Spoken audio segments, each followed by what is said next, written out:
அடிக்கடி ஒரு கேள்வி நிறைய நெட்டில் ஓடிக்கிட்டு இருக்கிறது பார்க்குறேன். இந்த ஏஐ வந்த பிறகு சாஃப்ட்வேர் இன்ஜினியர்ஸ்க்கு ஜாப் இருக்குமா இருக்காதான்னு. என்னோட ஃப்ராங்க் பதில் ஜாப் இருக்கும். பட் அந்த ஜாபுக்கான பேசிக் குவாலிஃபிகேஷன் கொஞ்சம் டஃப்பாக போகுது. முன்னாடி கேட்ட அளவுக்கு பேசிக்ஸ் எல்லாம் இருக்காது. நீங்கள் ஒரு சாஃப்ட்வேர் இன்ஜினியராக இருக்கிறப்ப நிறைய விஷயங்கள் நல்லாவே தெரிஞ்சுக்கணும். ரொம்ப ஸ்ட்ராங்காக ஃபண்டமெண்டல்ஸ் இருக்கணும், சிஸ்டம் டிசைன் ஸ்ட்ராங்காக இருக்கணும், அல்காரிதம் ஸ்ட்ராங்காக இருக்கணும், டேட்டா ஸ்ட்ரக்சர் ஸ்ட்ராங்காக இருக்கணும். எல்லாத்துமே ஒரு லெவல் மேலே இருக்கணும். நீங்கள் முன்னாடி உள்ள லெவலில் இருக்கக்கூடாது.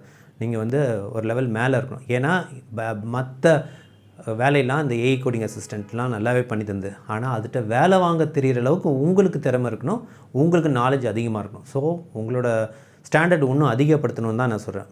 ஸோ கட்டாயம் இது ஒரு பெரிய பெனிஃபிட் தான். பட் நீங்கள் உங்களோட ஸ்கில்லை நல்லா அந்தளவுக்கு வளர்த்துக்கணும். அது மட்டும் நல்லா ஞாபகம் வச்சுங்க. பேசிக்ஸ் நல்லா படிங்க, ப்ராப்ளம் சால்விங் நல்லா கற்றுக்குங்க, solution design, system design, data structure, algorithm எல்லாமே பக்காவாக தரவாக கற்றுக்கிட்டு இந்த டூல்ஸும் யூஸ் பண்ண ஆரம்பிங்க.